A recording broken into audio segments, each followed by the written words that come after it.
कैसे हैं आप लोग। मैं एच वेरोड़ा स्वागत करता हूं आपका एच वेरोड़ा कॉमर्स क्लासेस में। तो बेटा आई होप आप लोग सब घर पर सेफ होंगे, प्रॉपर प्रिकॉशंस भी ले रहे होंगे। तो आज जो हम क्लास में अपनी चर्चा करने वाले हैं वो है फंडामेंटल ऑफ पार्टनरशिप। अब मेरी बात ध्यान से समझिएगा, हमने बैलेंस शीट के टॉपिक के बाद तुरंत ये पार्टनरशिप का टॉपिक क्यों स्टार्ट करा? क्योंकि बेटा मुझे बहुत सारे स्टूडेंट्स की क्वेरीज आ रही थी कि सर हमारे स्कूल में पार्टनरशिप स्टार्ट किया गया है, जो ऑनलाइन क्लासेस स्कूल में चल रही है उसमें पार्टनरशिप का टॉपिक चल रहा है, तो आप भी प्लीज वो स्टार्ट कराइए। और दूसरा इसका रीजन ये है कि हो सकता है अभी जब आपके स्कूल रीओपन होंगे तो सीबीएसई का शायद कुछ सिलेबस 10th और 12th के लिए मे बी ठीक है रिड्यूस हो सकता है, जैसा कि न्यूज में थोड़ा बहुत सुनने को आया मुझे भी। तो ये कोई कंफर्म्ड न्यूज नहीं है, इसलिए मैं पूरी तरह आपको ये नहीं बोलता कि 99% ऐसा होगा, लेकिन 1% चांस ऐसा हो सकता है कि शायद सीबीएसई आपका सिलेबस थोड़ा सा रिड्यूस कर दे। तो ये जो टॉपिक है फंडामेंटल ऑफ पार्टनरशिप, ये बेसिक है पार्टनरशिप का।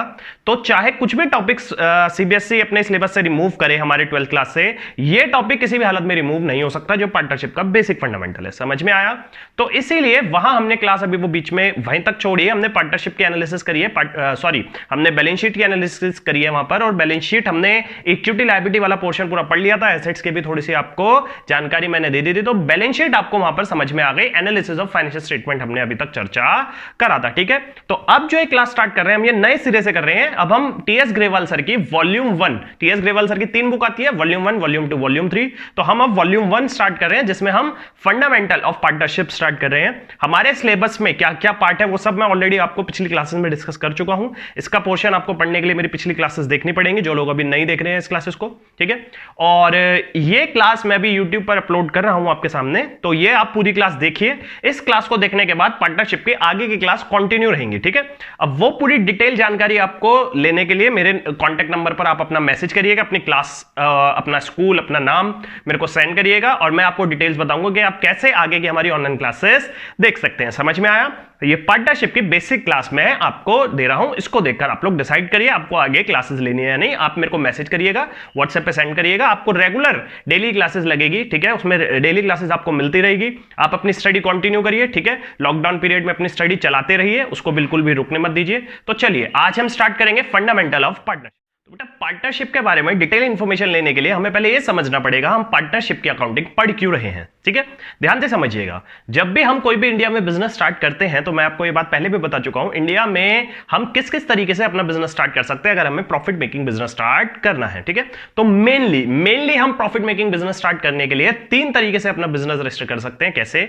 या तो हम सोल प्रोप्राइटरशिप की तरह अपना बिजनेस चला रहे हैं, हम अकेले पर्सन हैं और अपना नॉर्मली बिजनेस चला रहे हैं, कुछ भी ट्रेडिंग हम कर रहे हैं, कुछ भी सामान खरीद कर बेच रहे हैं। जैसे कि आपके कपड़ों के बहुत सारे शोरूम्स होते हैं, मिठाई की दुकान होती है, बहुत सारे ऐसे आपके आसपास आपको एग्जांपल नजर आ जाते हैं जो सोल प्रोप्राइटरशिप के बेसिस पर बिजनेस करते हैं, मतलब चीजें खरीदते हैं बेचते हैं। ठीक है, या सोल प्रोप्राइटरशिप मैन्युफैक्चर भी कर सकता है, जो भी उसको मन लगे। तो लेकिन सोल प्रोप्राइटरशिप में अकेला पर्सन होता है जो बिजनेस करता है। ठीक है, दूसरा ऑप्शन आपके पास आ जाता है कि आप पार्टनरशिप फर्म अपनी ओपन कर सकते हैं। कोई अकेला पर्सन अपना बिजनेस स्टार्ट कर रहा है, उसको और पैसों की जरूरत है अपने बिजनेस में इन्वेस्ट करने के लिए, तो वो 1-2 लोगों के पास जाएगा और उनसे बोलेगा कि हमारे बिजनेस में साथ में मेरे साथ मिल जाओ, तीनों मिलकर पार्टनरशिप में काम करते हैं, तीनों मिलकर अपना अपना पैसा इन्वेस्ट करेंगे और शायद बिजनेस में और ज्यादा प्रॉफिट आएगा, और ज्यादा प्रॉफिट आएगा तो तीनों उसको शेयर कर लेंगे। ठीक है, ये हो जाती है पार्टनरशिप फर्म। इसकी और डिटेल डिस्कशन अभी मैं करने वाला हूं।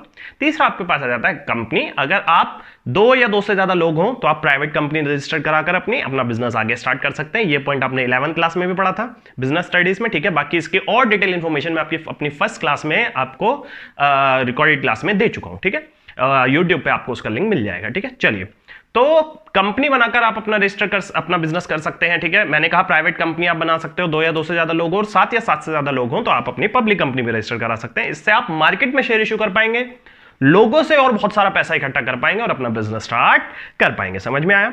तो आप सोल प्रोप्राइटरशिप से बिजनेस कर सकते हैं, पार्टनरशिप फर्म से बिजनेस कर सकते हैं और अपना कंपनी रजिस्टर करा के बिजनेस कर सकते हैं। मेनली ये 3 चीजें होती है। ठीक है, और भी आपने फॉर्म्स ऑफ बिजनेस 11 में पढ़े हैं, लेकिन मेनली ये 3 ही होते हैं जो प्रॉफिट मेकिंग होते हैं ज्यादातर। ठीक है, चलिए अब हम यहां बात कर रहे हैं सिर्फ पहले पार्टनरशिप फर्म की। हमारे सिलेबस में पार्टनरशिप फर्म की अकाउंटिंग है और कंपनी की अकाउंटिंग है। सोल प्रोप्राइटरशिप की अकाउंटिंग आप 11th क्लास में पढ़ चुके हो। ठीक है, 11th क्लास में था ना, financial statement of sole proprietorship, वो आप 11th क्लास में पढ़ चुके हो। तो अब हमें जो अकाउंटिंग पढ़नी है वो कंपनी की पढ़नी है और पार्टनरशिप फर्म की पढ़नी है। तो हमारे सिलेबस में 3 बुक है, वॉल्यूम 1, वॉल्यूम 2, वॉल्यूम 3। अगर आप टीएस ग्रेवाल सर की बुक से पढ़ रहे हैं तो मैं टीएस ग्रेवाल सर की बुक को ही फॉलो करके आपको पढ़ाऊंगा, ठीक है। तो टीएस ग्रेवाल सर की बुक में 3 वॉल्यूम है, वॉल्यूम 1, वॉल्यूम 2, वॉल्यूम 3। वॉल्यूम 1 में आपका एनपीओ एक चैप्टर आता है, नॉट फॉर प्रॉफिट ऑर्गेनाइजेशन, और साथ में पार्टनरशिप फर्म की अकाउंटिंग के आपके चैप्टर्स आ जाते हैं बहुत सारे। और उसके अलावा वॉल्यूम 2 में आपकी कंपनी के बारे में डिटेल्स आपको मिल जाती है, इसमें आप कंपनी की अकाउंटिंग पढ़ते हो। और वॉल्यूम 3 में आप कंपनी की फाइनेंशियल स्टेटमेंट को एनालाइज करते हो और साथ में कैश फ्लो स्टेटमेंट भी उसमें बनाते हो। तो कंपनी और पार्टनरशिप फर्म की अकाउंटिंग हमारे सिलेबस में 12th में है और इसी के बारे में हमें डिटेल में पढ़ना है। एक हमारी अकाउंटिंग है नॉट फॉर प्रॉफिट ऑर्गेनाइजेशन की, समझ में आया। तो पार्टनरशिप फर्म की अकाउंटिंग पहले हम टेकअप करते हैं और उसके बारे में डिटेल पढ़ते हैं, ठीक है। चलिए, तो पार्टनरशिप फर्म एक्चुअली होता क्या है पहले उसके बारे में चर्चा करेंगे, ठीक है। तो पार्टनरशिप फर्म क्या होता है यह समझाने से पहले मैं आपको एक बात समझाना चाह रहा हूं कि आपको अपने 12th क्लास में हर कॉन्सेप्ट को डीपली स्टडी करना है। अब जो मैं कॉन्सेप्ट स्टार्ट करने वाला हूं उसको बहुत ध्यान से समझिएगा। देखो बेटा, अगर हम कोई भी बिजनेस स्टार्ट कर रहे हैं और अगर उस बिजनेस में गवर्नमेंट ने बोला है कि अगर आप ये बिजनेस कर रहे हैं तो आपके ऊपर कोई पर्टिकुलर लॉ अप्लाई होगा, तो हमें अपने बिजनेस में उस लॉ को फॉलो करते हुए ही सारे स्टेप्स लेने हैं। समझ में आया। तो फॉर एग्जाम्पल, अगर मैं अपनी पार्टनरशिप फर्म स्टार्ट कर रहा हूं तो पार्टनरशिप फर्म स्टार्ट करने से पहले मुझे देखना है क्या मेरी पार्टनरशिप फर्म के ऊपर कोई लॉ अप्लाई होता है। हां, पार्टनरशिप फर्म के ऊपर एक लॉ अप्लाई होता है जिसका नाम है पार्टनरशिप एक्ट। समझ में आया। अब ये पार्टनरशिप एक्ट जो है आपका, ये पार्टनरशिप एक्ट आपके ऊपर अप्लाई होता है तो आपको अपने बिजनेस में जो भी रूल्स, जो भी वर्क करना है वो सब पार्टनरशिप एक्ट को फॉलो करते हुए करना है। You are getting my point, क्योंकि वो लॉ आपके ऊपर एप्लीकेबल हो रहा है। तो अब पार्टनरशिप एक्ट ने बताया है कि आपको पार्टनरशिप का वर्ड का मीनिंग होता क्या है। समझ में आया। अगर हमारे ऊपर कोई लॉ फॉलो हो रहा है तो हमें उस लॉ को पढ़ना होगा पहले। तो जब हम लॉ को पढ़ते हैं तो मैं आपको लॉ पढ़ने का एक तरीका बताता हूं, ठीक है। तो क्या होता है बेटा, अगर फॉर एग्जांपल मैंने पार्टनरशिप का लॉ उठाया, क्योंकि मैं पार्टनरशिप फर्म अपनी खोल रहा हूं तो मेरे को पहले पार्टनरशिप का लॉ पढ़ना पड़ेगा। तो मुझे यह देखना पड़ेगा कि पार्टनरशिप लॉ के हिसाब से पार्टनरशिप एक्चुअली कहते किसे है साहब। समझ में आया। क्योंकि अगर हमारे ऊपर कोई लॉ एप्लीकेबल हो रहा है तो हमें उस लॉ के अंदर ही सारी मीनिंग वर्ड्स के देख रहे हैं। तो अब मुझे, जब मैंने पार्टनरशिप का बिजनेस स्टार्ट करा तो मुझे सबसे पहले अपने आप को ये देखना है कि भाई मैं पार्टनरशिप खोल रहा हूं तो पार्टनरशिप एक्चुअली होता क्या है। तो अब मैं वो मीनिंग चाहिए मुझे कि पार्टनरशिप होता क्या है। तो वो मीनिंग मैं डिक्शनरी में नहीं ढूंढूंगा। मुझे मेरे ऊपर कोई लॉ अप्लाई हो रहा है तो मैं कोई भी डिक्शनरी में फिर मैं मीनिंग नहीं ढूंढ सकता। अब मुझे वो पार्टनरशिप का मीनिंग उस लॉ में ढूंढना है। लॉ के अंदर, एक्ट के अंदर मीनिंग वगैरह लिखे होते हैं, सारे डेफिनेशन लिखी होती है बहुत सारी। तो अब मैं देखूंगा क्या उस एक्ट में मेरी इस शब्द का मीनिंग है या नहीं। तो क्या पार्टनरशिप का मीनिंग उस एक्ट में है। तो मैंने पार्टनरशिप का एक्ट उठाया और उसके अंदर मैंने देखा हां पार्टनरशिप वर्ड उस एक्ट में डिफाइन है। तो मुझे वो पार्टनरशिप वर्ड जो एक्ट में डिफाइन है वो पढ़ना है और उसी को फॉलो करना है। तो मुझे उस एक्ट में ही देखना पड़ेगा कि पार्टनरशिप की डेफिनेशन पार्टनरशिप एक्ट ने एक्चुअली क्या बताई है। समझ में आया। और भी अगर मैं अपने बिजनेस में कोई चीज देखूंगा कि मेरे बिजनेस में सेल्स का क्या मतलब है, परचेस का क्या मतलब है, कॉन्ट्रैक्ट का क्या मतलब है, तो अब मैं पार्टनरशिप एक्ट ही उठाऊंगा और उसमें देखूंगा। अगर मुझे मीनिंग मिला पार्टनरशिप एक्ट के अंदर तो मैं वही मान लूंगा मीनिंग कि कॉन्ट्रैक्ट का मतलब यही होता है जो पार्टनरशिप एक्ट के अंदर लिखा हुआ है। लेकिन अगर पार्टनरशिप एक्ट के अंदर नहीं लिखा हुआ तो मैं देखूंगा क्या कॉन्ट्रैक्ट वर्ड से रिलेटेड कोई अलग एक्ट स्पेसिफिक बना हुआ है क्या। तो फिर मैं देखूंगा क्या कॉन्ट्रैक्ट का अलग एक्ट बना हुआ है। हाँ, एक लॉ बना हुआ है कॉन्ट्रैक्ट एक्ट के नाम से, द इंडियन कॉन्ट्रैक्ट एक्ट के नाम से। तो क्या मैं वो एक्ट अलग बना हुआ है उस वर्ड से रिलेटेड, तो अब मैं उसकी डेफिनेशन उस पर्टिकुलर एक्ट में देखूंगा। तो अगर मुझे कोई कॉन्ट्रैक्ट की डेफिनेशन देखनी है और मैं पार्टनरशिप फर्म हूं तो कॉन्ट्रैक्ट की डेफिनेशन पहले मैंने पार्टनरशिप एक्ट में देखी, पार्टनरशिप एक्ट में नहीं मिली। मैंने अब देखा कि क्या इस कॉन्ट्रैक्ट वर्ड से रिलेटेड कोई स्पेसिफिक एक्ट बना हुआ है। हाँ, कॉन्ट्रैक्ट एक्ट बना हुआ है तो मुझे वो कॉन्ट्रैक्ट की डेफिनेशन वहां मिल जाएगी। अब कोई ऐसा वर्ड मेरे को देखना है कि जो ना पार्टनरशिप एक्ट में और ना उसका कोई स्पेसिफिक एक्ट है, तो वो कैसे देखूंगा। अब मैं जाऊंगा डिक्शनरी मीनिंग पे, ठीक है। अब मैं देखूंगा उसका जनरल मीनिंग क्या होता है। ये बात पहले आप लोगों को समझ में आई। चलिए, अब ये बात समझाने का, ये कॉन्सेप्ट समझाने का एक ही मकसद था कि आपको जो पार्टनरशिप की डेफिनेशन पढ़नी है, हमें समझना है कि पार्टनरशिप होता क्या है, वो पार्टनरशिप एक्ट के अनुसार पढ़नी है। तो अब जो मैं आपको डेफिनेशन पढ़ाने वाला हूं वो डेफिनेशन पढ़ाने वाला हूं जो पार्टनरशिप एक्ट में लिखी है, लॉ में लिखी है, ठीक है। चलिए, पार्टनरशिप एक्ट की डेफिनेशन पढ़ते हैं, पार्टनरशिप की डेफिनेशन पढ़ते हैं जो पार्टनरशिप एक्ट में डिफाइन है। तो देखिए बेटा ध्यान से, आपके सामने जो डेफिनेशन लिखी हुई है ये पार्टनरशिप की डेफिनेशन लिखी हुई है जो कि डिफाइंड है इंडियन पार्टनरशिप एक्ट 1932 में, ठीक है। तो इंडियन पार्टनरशिप एक्ट 1932 वो एक्ट है, वो लॉ है जो हमारे ऊपर एप्लीकेबल होता है अगर हम एज अ पार्टनरशिप अपना बिजनेस कर रहे हैं, ठीक है। एज अ पार्टनरशिप फर्म अगर हम अपना बिजनेस कर रहे हैं तो हमारे ऊपर ये एक्ट अप्लाई होता है। तो मैंने जैसे आपको बताया कि अब हमारे ऊपर हम पार्टनरशिप फर्म है तो हमें पार्टनरशिप कब कहलाया जाएगा, वो तब कहलाया जाएगा जब हम पार्टनरशिप की डेफिनेशन को पूरा कर रहे हो। तो पार्टनरशिप की डेफिनेशन एक्चुअली होती क्या पार्टनरशिप एक्ट के अकॉर्डिंग, वो देखते हैं। तो सेक्शन 4 में डिफाइन है पार्टनरशिप की डेफिनेशन। तो partnership is the relation between persons who have agreed to share the profit of a business carried on by all or any of them acting for all, ठीक है। ये definition तो Indian partnership act के अनुसार है। अब ये definition क्योंकि लॉ की है तो हमें समझना थोड़ा सा उसमें डिफिकल्ट हो जाता है, लेकिन मैं फिर भी समझाऊंगा। मैं तो लॉ का टीचर हूं, मैं तो डिटेल में आपको समझा ही दूंगा। तो इन अदर वर्ड, अब अदर वर्ड में मैंने यहां एक सिंपल फॉर्म में लिख दिया है कि इस डेफिनेशन का एक्चुअली मतलब क्या निकलता है। वो ये निकलता है कि पार्टनरशिप इज एन एसोसिएशन, ये एक एसोसिएशन है। एसोसिएशन मतलब एक ग्रुप है, ठीक है, बिटवीन 2 और मोर पर्सन, ठीक है। ये 2 या 2 से ज्यादा लोगों का एक ग्रुप है। एसोसिएशन मिल के काम करना है एक तरीके से, 2 या 2 से ज्यादा पर्सन जो आपस में एग्रीड हुए हैं बिजनेस करने के लिए, and to share its profit and loss. तो 2 या 2 से ज्यादा पर्सन का एसोसिएशन। एसोसिएशन क्या होता है बेसिकली? एसोसिएशन ये होता है कि हम किसी के साथ मिलकर कोई काम कर रहे हैं तो हम उसके साथ अगर मिलकर कर रहे हैं तो उसको हम एसोसिएशन बोलते हैं। समझ में आया, ठीक है। जैसे फॉर एग्जाम्पल बहुत सारी कंट्रीज है जो आपस में मिलकर कुछ टेररिस्ट का सामना करती है तो वो उनका बीच में एसोसिएशन हो गया, ठीक है। काफी सारी आपने मूवीज में देखा होगा कि रॉ इंडिया की और किसी और कंपनी की, जैसे लंदन की है MI6, वो एजेंट्स मिलकर काम करते हैं तो वो दोनों आपस में एसोसिएशन बनाकर काम कर रहे हैं। तो एसोसिएशन मिलकर एक तरीके से काम करना। तो partnership is an association between 2 और मोर पर्सन, 2 या 2 से ज्यादा पर्सन के बीच में एसोसिएशन है, ठीक है। लेकिन कम से कम 2 होने तो जरूरी है, 2 और मोर पर्सन जो आपस में एग्रीड हुए हैं टू डू बिजनेस करने के लिए और share its profit and loss. यानी कि बिजनेस होना जरूरी है और प्रॉफिट एंड लॉस शेयर करना आपस में उनको जरूरी है, ठीक है। अगला पॉइंट, तो पार्टनरशिप, अब हम यहां बात करते हैं पार्टनरशिप जो इंडियन पार्टनरशिप एक्ट ने डिफाइन है, तो इसको जरा हम बात करते हैं, ठीक है। तो ध्यान से समझिएगा, ये कह रहे हैं पार्टनरशिप रिलेशन है किन के बीच में? Between person. किन पर्सन? वो पर्सन जो एग्री हुए मतलब आपस में एग्रीमेंट हुआ है। यहां जो एग्री हुए का मतलब है, एग्रीड मतलब आपस में हमारा एग्रीमेंट हुआ है to share the profit of the business carried on by all, ठीक है, और एक्टिंग फॉर ऑल। ये एक्टिंग फॉर ऑल क्या होता है, मेरी बात ध्यान से समझिएगा।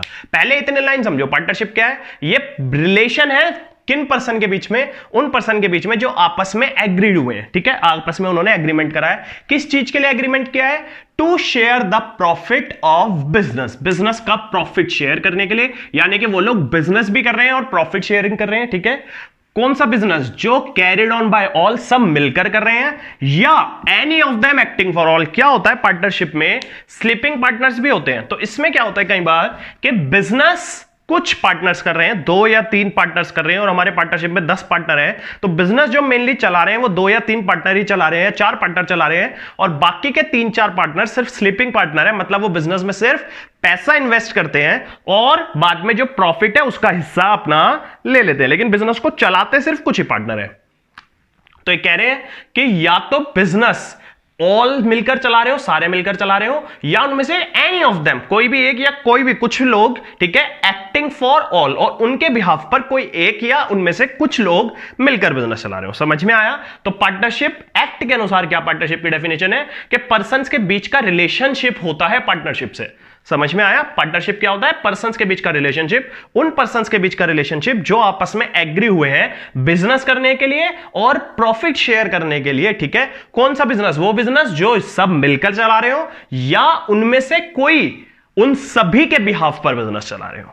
अब समझ में आई है पूरी डेफिनेशन? और ये डेफिनेशन जो हमने इन अदर वर्ड में अभी समझाई थी कि पार्टनरशिप एक एसोसिएशन है पर्संस का, ठीक है, 2 और मोर, मतलब 2 या 2 से ज्यादा तो होने ही चाहिए, एक पर्सन तो पार्टनरशिप बना नहीं सकता, ठीक है। हु एग्रीड, जो एग्री हुए हैं बिजनेस करने के लिए, एग्री हुए हैं यहां पर भी मतलब एग्रीमेंट हुआ है उनके बीच में, to do business and share its profit and loss, business करने के लिए और प्रॉफिट एंड लॉस शेयर करने के लिए जो एग्री हुए हैं, ठीक है। तो उनका जो एसोसिएशन है, जो उनका ग्रुप है, उसी को हम पार्टनरशिप बोल देते हैं। तो पार्टनरशिप समझ में आया? तो पार्टनरशिप क्या होता है? एक ग्रुप होता है, एसोसिएशन होता है, 2 या 2 से ज्यादा लोगों का जो आपस में बिजनेस करने के लिए इकट्ठा हुए हैं और बाद में प्रॉफिट या लॉस को शेयर करेंगे, ठीक है, आपस में ही। समझ में आया? अब बिजनेस जो है वो चाहे वो सब मिलकर कर रहे हो या उनके बिहाफ पर उन्हीं में से कोई 1 या 2 बंदे कर रहे हो या आधे बंदे कर रहे हो। समझ में आया?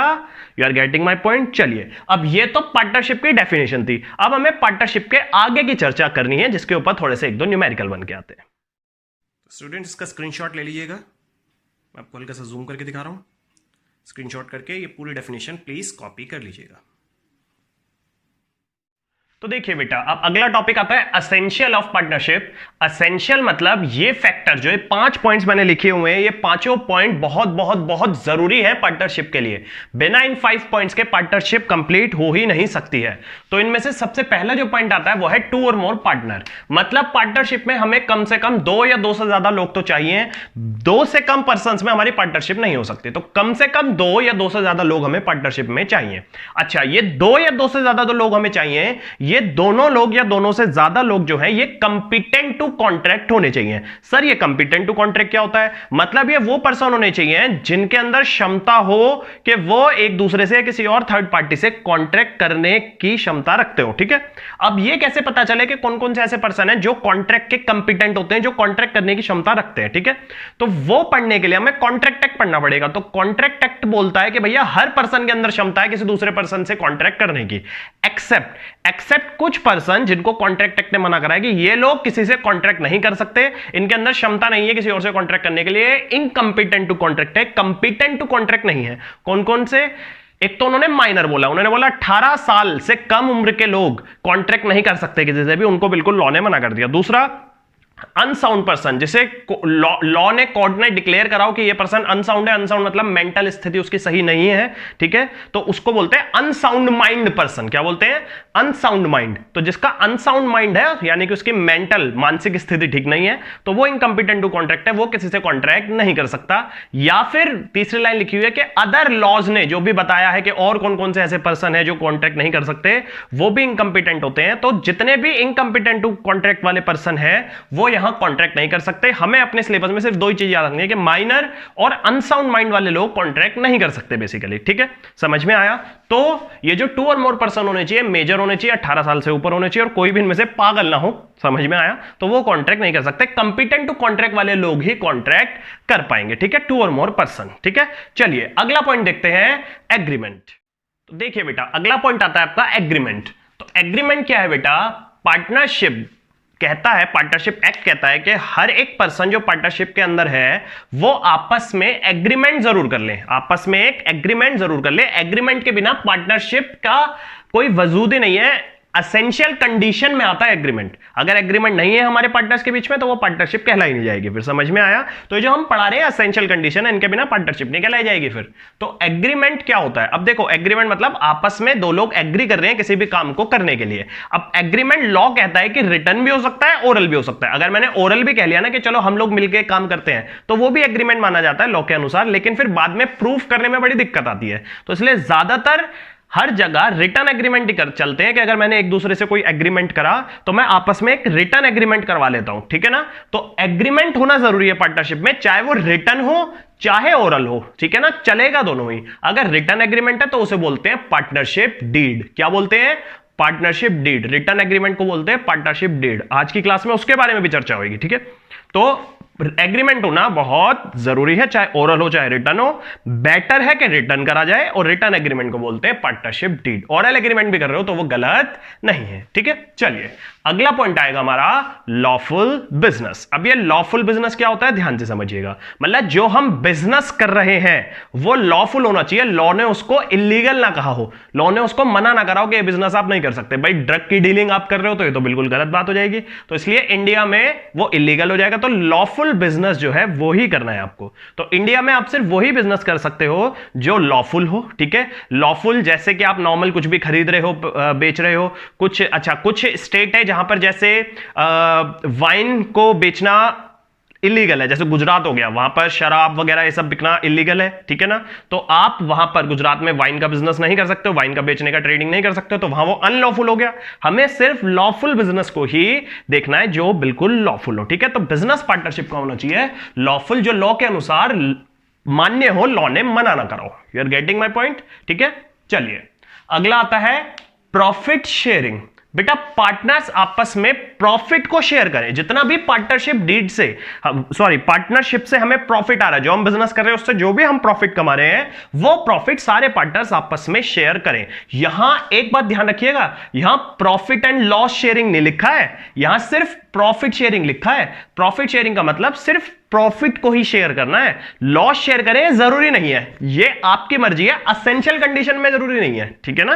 तो असेंशियल कंडीशन में कि अगर प्रॉफिट हो रहा है तो प्रॉफिट सब शेयर करेंगे, लॉस अगर हो रहा है तो आप अपने हिसाब से आपस में एग्री कर लो कि लॉस सबको शेयर करना है या नहीं। कुछ ऐसे पार्टनर होते हैं कि भैया मैं तो सिर्फ पैसा लगाऊंगा बिजनेस में, ना ही मैं बिजनेस में पार्टिसिपेट करूंगा, और जो प्रॉफिट होगा उसका हिस्सा लूंगा, मैं लॉस में भागीदारी नहीं करूंगा। समझ में आया, मुझे तो मेरे प्रॉफिट का हिस्सा चाहिए, बात खत्म। लॉस में मैं भागीदारी नहीं करूंगा, मैं लॉस की भरपाई नहीं करूंगा। कुछ ऐसे पार्टनर होते हैं, भाई मैं 4 लोग हैं, मुझे एक 5वें की जरूरत है और 5वें से पैसा बहुत सारा आ रहा है, तो मैं उससे कहूंगा ठीक है आप बस पैसा दो, काम हम करेंगे, आपको आपका प्रॉफिट का हिस्सा पहुंचा दिया जाएगा, लॉस होगा तो वो भी हम ही भुगतेंगे, आप मत भुगतना, ठीक है ना। तो लॉस शेयर करो ये जरूरी नहीं है, प्रॉफिट शेयर करना जरूरी है, ठीक है। चलिए और अगला पॉइंट आता है business can be carried on by all or any of the partner acting for all. ये मैंने ऑलरेडी आपको एक्सप्लेन किया कि इसका मतलब होता है कि बिजनेस या तो सब करें मिलकर, सारे ही मिलकर बिजनेस कर रहे हैं, या ऐसा हो सकता है जैसे मैंने अभी अभी एग्जांपल दिया कि 4 लोग ही सिर्फ बिजनेस कर रहे हैं, 5वें से कहा कि तुम अपने प्रॉफिट का हिस्सा ही ले लेना, बस तुम पैसा लगाते रहो बिजनेस में। तो कह रहे हैं और एनी ऑफ द पार्टनर्स, कोई भी मान लो 5 पार्टनर्स है, हम 5 में से any of the partners, 4 partner ही खाली वर्क कर रहे हैं, 3 पार्टनर ही वर्क कर रहे हैं, बाकी 2 वर्क नहीं कर रहे हैं, वो खाली प्रॉफिट ही शेयरिंग करेंगे और पैसा लगाएंगे, ठीक है। एक्टिंग फॉर और वो ही सिर्फ बाकी 5 पार्टनर की जगह काम कर रहे हैं। समझ में आया। तो इसका मतलब यह होता है कि जरूरी नहीं है पार्टनरशिप में हर एक बंदा ही काम करे, पार्टनरशिप में कोई 5 पार्टनर में से 2-3 पार्टनर भी खाली वर्क करे तो भी चलेगा, ठीक है। तो पार्टनर्स चाहे बिजनेस ऑल कर रहे हो, सारे मिलकर कर रहे हो, या हो सकता है खाली 2-3 पार्टनर ही बाकी सबके बिहाफ पर पूरा बिजनेस कर रहे हो, ठीक है। तो ये जरूरी नहीं है सभी पार्टनर्स को अपना बिजनेस करना है। You are getting my point. तो ये कुछ असेंशियल फीचर्स हैं हमारे पार्टनरशिप के, ठीक है। 2 या 2 से ज्यादा लोग कम से कम होने चाहिए, कम से कम 2 या उससे ज्यादा लोग होने चाहिए, एग्रीमेंट आपस में हमारा होना चाहिए, चाहे वो ओरल हो चाहे रिटर्न हो, रिटर्न एग्रीमेंट को पार्टनरशिप डीड बोलेंगे, ठीक है। लॉफुल बिजनेस, बिजनेस लॉफुल होना चाहिए, लॉ के अगेंस्ट ना हो कोई बिजनेस। प्रॉफिट शेयरिंग, प्रॉफिट को सारे पार्टनर शेयर करेंगे, लॉस शेयरिंग जरूरी नहीं है, ठीक है, वो आप अपने आपस में एग्रीमेंट करके देखिए, ठीक है। और बिजनेस सारे मिलकर भी चला सकते हैं, या फिर 5 या 6 में से जितने भी पार्टनर हैं उसमें से कुछ पार्टनर ही बिजनेस चलाएं, बाकी कुछ बिजनेस ना चलाएं। समझ में आया हमारे पार्टनरशिप का, ठीक है, समझ में आया। तो ये थे हमारे एसेंशियल फीचर्स। अब हम बात करेंगे पार्टनरशिप डीड के बारे में। You are getting my point. चलिए आगे बढ़ते। बेटा अगला हमारा टॉपिक आता है पार्टनरशिप डीड। ये हमारा मोस्ट इंपोर्टेंट टॉपिक है, क्योंकि 12th क्लास में पार्टनरशिप की अकाउंटिंग पढ़ने के लिए पार्टनरशिप डीड का टॉपिक हमें समझना बहुत जरूरी है। इसके ऊपर एग्जाम में बहुत क्वेश्चन आते हैं और ये बिल्कुल फाउंडेशन है पार्टनरशिप का, जिसमें आगे के सारी डिटेल्स आपको पार्टनरशिप अकाउंटिंग की इसमें पार्टनरशिप डीड से जुड़ी हुई मिल जाएगी, ठीक है।